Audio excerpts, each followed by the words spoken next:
Walgreens is putting virtual doctor visits to the test. The nation's largest retail pharmacy chain partnering with a company called Indy Live to offer video doctor visits through their mobile app. But should you sign up for an appointment? Joining me now, Dr. Kevin Campbell. Dr. K, good to have you here. So, as a user, what would I experience doing this? You know, from what I understand, they have their application on your mobile phone, both iPhone and Android platforms.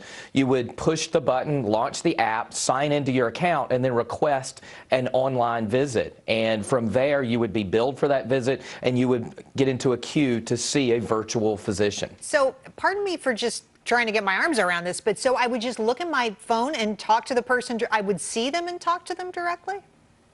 You know, it depends on which type of visit you have. They have voice-only visits. They also have visits through a webcam, which you could do probably from your iPhone or your iPad or even a computer. But, you know, the problem is it's visual. I think that's important. But at the same time, physical exam is a big part of making a diagnosis, and there's no physical exam. That's my next question. Is this a good idea? You're a doctor. You see people all the time. Could you do it remotely?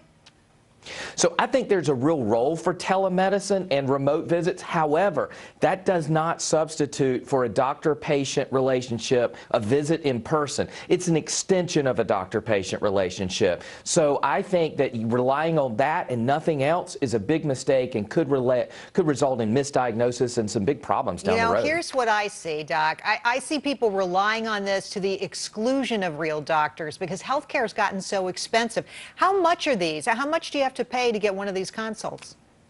I read the Walgreens press release today, and they're talking around $49 for these consults, and they say they will electronically prescribe whatever antibiotic or medicine you need, which, you know, I find to be interesting, you know, on the conflict of interest side of things as well. Because why? Well, if you are working for a Walgreens app and you are prescribing a medicine for someone who has come into the Walgreens platform, you're likely going to e-prescribe it there. And, you know, not everything requires an antibiotic. A lot of viral infections do not. However, when patients come to a situation like this, they expect to get something prescribed, and we may see overprescription. Oh, so you're worried about like, oh, by the way, that aspirine's on sale in aisle 5, right? I mean, you know, you could get that, right? But Exactly. My bigger worry is really that you get misdiagnoses, that it's really difficult to understand what's really going on with a person, and yet the insurers are starting to say that they're gonna pay for this. Is this the ultimate impact of Obamacare, that now we're gonna have to see our docs by our telephone?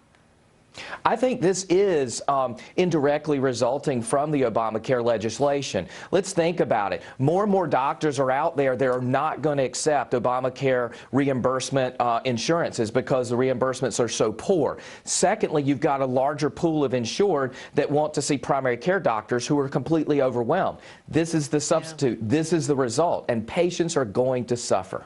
Well, you know, you make a good point because there are fewer and fewer docs, right? And the outlook is really poor. And a lot of those docs, they're essential to families.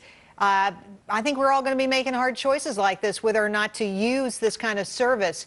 Do you advise it? Are you thumbs up or thumbs down on the virtual doc? So I am thumbs down as a solo way of interacting with the medical system. Right. However, I think there's a lot of doctors that you may see your family doctor once a year, but they offer virtual visits to supplement that. And I think that's a wonderful extension and use of technology. So yes also, what if you... Go right ahead. What if you are in a remote location and you need a specialist to see you? Then you could do a virtual consult with your primary care doctor through a specialist. That's good. But this Walgreens thing, thumbs down. All right. Dr. Campbell, good stuff. Thank you.